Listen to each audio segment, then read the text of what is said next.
Good morning students, my name is Priyank Patel और आप देख रहे हैं automobile engineering department LJ polytechnic की ऑफिशियल यूट्यूब चैनल। और गाइज, आज इस वीडियो में हम बात करने वाले हैं इंश्योरेंस के बारे में।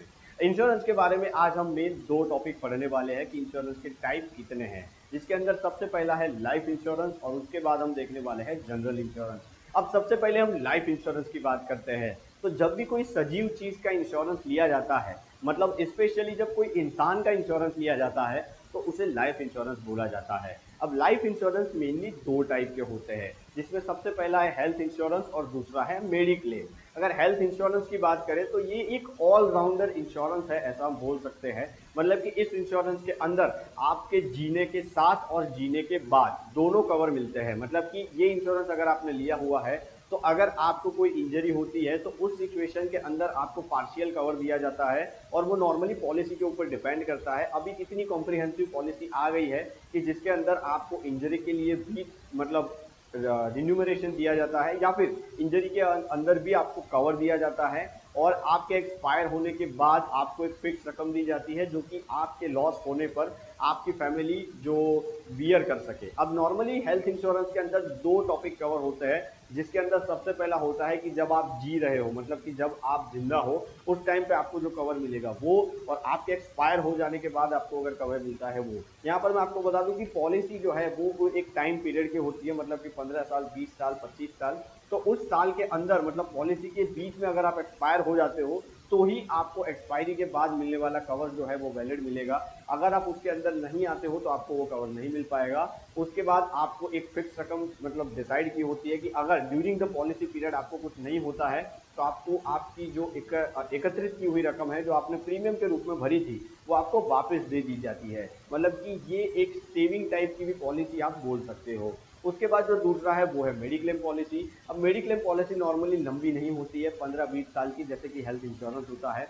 ये पॉलिसी छोटी होती है। ये पॉलिसी नॉर्मली आपको 1 साल से 5 साल तक देखने को मिलती है, और इस पॉलिसी के अंदर आपको कोई भी लाइफ इंश्योरेंस के अलावा कवर नहीं मिलता है। मतलब कि हेल्थ इंश्योरेंस के अंदर आपको एक्सपायर होने के बाद जो कवर मिलता था वो कवर इस सिचुएशन में आपको नहीं मिलेगा। यहाँ पर आपको आपके सिर्फ मेडिकल एक्सपेंसेस के लिए बिल मिलता है। मतलब कि ड्यूरिंग द पॉलिसी पीरियड अगर आपको कोई इंजरी होती है, आपका कोई हॉस्पिटल का बिल आता है, मतलब कोई भी मेडिकल रिलेटेड जितने भी इश्यूज होते हैं जो कि वेलनेस पॉलिसी के अंदर नहीं आते हैं। मतलब कि वेलनेस पॉलिसी को बोला जाता है कि जो आप अपना जो ओवरऑल बॉडी स्ट्रक्चर है उसको निखारने के लिए अगर आप कोई पॉलिसी करवाते हो तो उसे बोली जाती है वेलनेस पॉलिसी। तो वेलनेस पॉलिसी नॉर्मली मेडिक्लेम में कवर नहीं होती है, बाकी जितनी भी पॉलिसी होती है वो इसके अंदर कवर हो जाती है। तो मेडिक्लेम के अंदर आपको मेडिकल एक्सपेंसेस के लिए एक बेसिक कवर दिया जाता है। वो कवर नॉर्मली पार्शियल भी होता है और फुल भी होता है, वो सिचुएशन के ऊपर डिपेंड करता है। और नॉर्मली मेडिक्लेम के अंदर आपको ऐसी इंजरी के अंदर कवर नहीं दिया जाता जिसके अंदर आप खुद रिस्पॉन्सिबल हो। मतलब कि अगर आप कोई कानून का भंग करके इंजरी लेके आते हो तो उस सिचुएशन में आपको नॉर्मली मेडिक्लेम नहीं दिया जाता। तो ये नॉर्मल टाइप्स थे इंश्योरेंस के। तो आज के इस वीडियो के अंदर हम दूसरा चैप्टर शुरू करते हैं, जिसके अंदर हम देखने वाले हैं जनरल इंश्योरेंस को। अब जनरल इंश्योरेंस के नॉर्मली यहाँ पर आपको 4 अलग अलग टाइप दिख रहे हैं, जिसमें सबसे पहला है फायर इंश्योरेंस। मतलब कि आग को लेके जितना भी इंश्योरेंस होता है उसे फायर इंश्योरेंस किया जाता है। और इस इंश्योरेंस के अंदर नॉर्मली आग से होने वाले डैमेज को कवर किया जाता है। मतलब कि बहुत ऐसी जगह होती है जहाँ पे आग लगने का जो खतरा है वो बहुत ज्यादा होता है, जैसे कि कोई पटाखे बनाने की फैक्ट्री है या फिर कोई कॉटन का गोडाउन है। तो उन सिचुएशंस के अंदर या फिर उन कंडीशन के अंदर आग लगने का जो खतरा होता है वो सबसे ज़्यादा होता है। तो उन सिचुएशंस में उन जगहों पर फायर इंश्योरेंस लिया जाता है। और फायर इंश्योरेंस की जो पॉलिसी होती है वो काफ़ी पेचीदी होती है, और इसको पास करवाने के लिए बहुत सारे इंस्ट्रक्शन या फिर बहुत सारे इंस्पेक्शन किए जाते हैं। उसके बाद जो नेक्स्ट है वो है मरीन इंश्योरेंस। मरीन इंश्योरेंस सबसे पुराना इंश्योरेंस टाइप है, और ये नॉर्मली दो पार्ट में आता है, जिसमें सबसे पहला होता है कार्गो और दूसरा होता है हुल। कार्गो इंश्योरेंस के अंदर आपको सिर्फ अपनी नाव में रखे सामान का कवर मिलता है, और हुल के अंदर सिर्फ नाव का कवर मिलता है। तो नॉर्मली अगर कोई ट्रांसपोर्टेशन कंपनी है जो एक कॉन्टिनेंट से दूसरे कॉन्टिनेंट माल सामान को लाती ले जाती है, तो उन केस में अगर कार्गो ज़्यादा एक्सपेंसिव है तो उसमें कार्गो इंश्योरेंस लिया जाता है, और अगर शिप ज़्यादा एक्सपेंसिव है तो नॉर्मली हुल इंश्योरेंस लिया जाता है। और नॉर्मली अब के टाइम में दोनों इंश्योरेंस को साथ में लिया जाता है। तो नदी के अंदर या फिर दरिया के अंदर चलने वाले जितने भी व्हीकल्स हैं उनको नॉर्मली मरीन्स बोला जाता है, और मरीन्स के रिलेटेड जितने भी इंश्योरेंस होते हैं उनको मरीन इंश्योरेंस में इंक्लूड कर दिया जाता है। उसके बाद जो नेक्स्ट है वो है इंजीनियरिंग इंश्योरेंस, मतलब कि कोई कंस्ट्रक्शन साइट चल रही है या फिर कोई प्रोजेक्ट चल रहा है जिसके अंदर बहुत सारे लोग काम कर रहे हैं और उस प्रोजेक्ट का इनिशियल कॉस्ट भी बहुत ज़्यादा है, तो फेलियर होने के, एक्सीडेंट होने के चांसेस ज़्यादा हो जाते हैं। तो उस सिचुएशन के अंदर आपको एक्सीडेंट के सामने फाइनेंशियल कवर देने का काम करता है इंजीनियरिंग इंश्योरेंस। तो इंजीनियरिंग इंश्योरेंस उन सिचुएशंस के अंदर लिया जाता है जिस सिचुएशन के अंदर आपके कंस्ट्रक्शन या फिर प्रोजेक्ट वर्क के दौरान रिस्क के चांसेस बहुत हाई हो, तो उस सिचुएशन में इंजीनियरिंग इंश्योरेंस को लिया जाता है। अब ये इंश्योरेंस पार्शियल भी होता है, मतलब कि पूरे प्रोजेक्ट वर्क का एक छोटा सा हिस्सा इंश्योरेंस से कवर किया जाता है, या फिर फुल इंश्योरेंस होता है जिसके अंदर पूरा प्रोजेक्ट कवर कर दिया जाता है।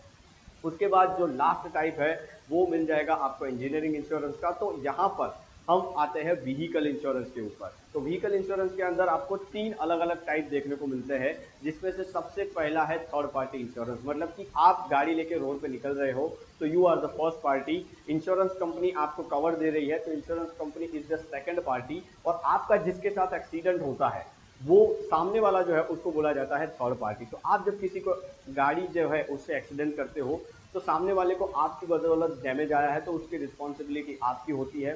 तो उस टाइम में थर्ड पार्टी को अगर कोई प्रोटेक्शन प्रोवाइड करता है तो उस पॉलिसी को बोला जाता है थर्ड पार्टी इंश्योरेंस पॉलिसी। उसके बाद जो नेक्स्ट है वो है कॉम्प्रिहेंसिव पॉलिसी, जिसके अंदर फर्स्ट पार्टी और थर्ड पार्टी दोनों को कवर दिया जाता है, मतलब कि आपको, आपके व्हीकल को और खुद को भी कवर मिलेगा, जबकि सामने वाली पार्टी के व्हीकल को भी कवर मिलेगा। और अगर वहां पे कोई लॉस होता है या फिर कोई भी डिसेबिलिटी होती है या फिर लाइफ का लॉस होता है तो उसके रिलेटेड पॉलिसी में चीजें मेंशन की गई होती है।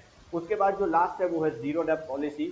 अब एक सीधा कॉन्सेप्ट है कि आप अगर कोई प्रोडक्ट का यूज कर रहे हो तो वो प्रोडक्ट की जो वैल्यू है वो धीरे धीरे डाउन होती जाएगी, क्योंकि वो प्रोडक्ट जो है उसके ऊपर डेप्रिसिएशन लगेगा। मतलब कि आप गाड़ी को जब पहले दिन चलाओगे और फिर उसी गाड़ी को 4 साल बाद चलाओगे तो उस गाड़ी की क्वालिटी और कंडीशन में बहुत सारा डिफरेंस होगा। तो ये जो डिफरेंस आता है उसको नॉर्मली डेप्रिसिएशन बोला जाता है, और इस डेप्रिसिएशन को जब आप पॉलिसी रिन्यू करवाते हो तो कैलकुलेट किया जाता है, और साल दर साल आपके गाड़ी की जो वैल्यू है वो डाउन होती जाती है। तो जीरो डेप्थ पॉलिसी एक ऐसी पॉलिसी है जिसके अंदर आप अपनी वैल्यू, आप अपनी गाड़ी की जो इंश्योरेंस वैल्यू है उसे कांस्टेंट रख सकते हो। तो जीरो डेप्थ पॉलिसी के अंदर आपको डेप्रिसिएशन जीरो दिया जाता है, एंड दैट्स द थिंग कि ये सबसे बेहतर पॉलिसी मानी जाती है। तो आज की वीडियो में बस इतना ही था। अगर आपको वीडियो पसंद आया हो तो वीडियो को एक लाइक दे देना। अभी तक अगर आपने चैनल को सब्सक्राइब नहीं किया तो चैनल को सब्सक्राइब कर देना। हम आपको मिलते हैं नेक्स्ट वीडियो में, तब तक के लिए थैंक यू।